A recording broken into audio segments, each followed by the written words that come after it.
Hey, what's going on, y'all? So, about 5 minutes later, I got this thing over here. And we're fixing to level out this thing of dirt. Waving off to Jake there. So I built this grading bar because you could put it on your thumb and move a bar around, but being able to have that extra axis of movement makes it nice. And I didn't really want to spend what they sell for online, especially for a 1-ton. So I built my own. And check this out. If you're interested in building a grading bar, all right. Now, you don't need a lot of special tools, but you will need a little bit of welding skill. My welding skill sucks. I'm fixing to show you. Any welder out there is going to judge these welds and say that they're not strong at all. But I know they wouldn't pass an x-ray, and it definitely wouldn't want to put it in a pressurized vessel or anything. But I just got myself a piece of angle iron, and I welded this bracket up here. And then I've got all movement, so I'm not just putting my thumb down and squeezing a bar and trying to rake. You'll actually be able to see on this pile of dirt right here. And this is the first test of this, so this is the very first test, and you'll get a chance to see how it levels, and I can make a downslope grade and all that. So let me plant your rear right over here, maybe right here like that, and give you a little bit of downward pressure there, and then we'll do something with this hill. Now, let's just get started. I'm ready to have some fun. That's technical skills there.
Yeah, we just put you right there for things.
So I just laid out the dirt carpet.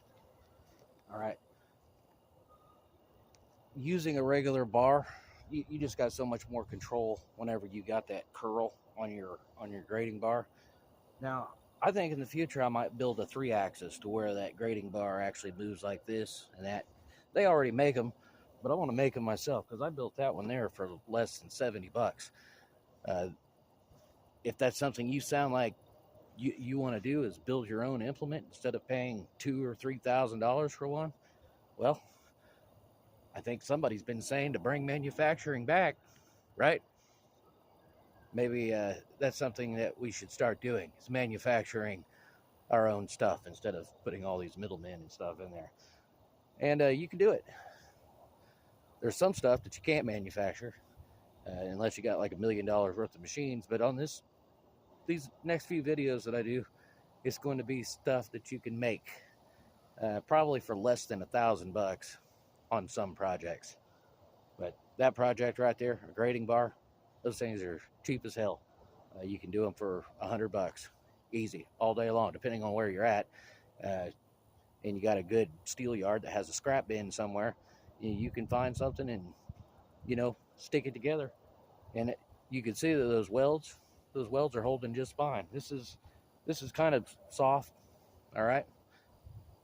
But there's a lot of pressure on the side because that grading bar is 79 inches long on a 1-ton excavator. And you can see that it handles ground and grade stuff pretty good. So watch part 1, 2, and 3. I think it's called Mini Excavator Attachment Build or something like that. But they're on this channel too, if that's something you're interested in. If you're not, well, I don't know why the hell you're still watching. All right, but appreciate it. I appreciate it. Appreciate the comments. If you got any ideas of builds that you want to do or builds that you've been thinking of, drop a comment, and if I like that comment, I'll comment back and I'll say, you know what, I think your idea and maybe we'll build that, and you'll see your idea come to life. If it's a crazy idea, well, I might still do it. Who knows? Anyway, guys, have a good one. Hope you like that and stick around for more.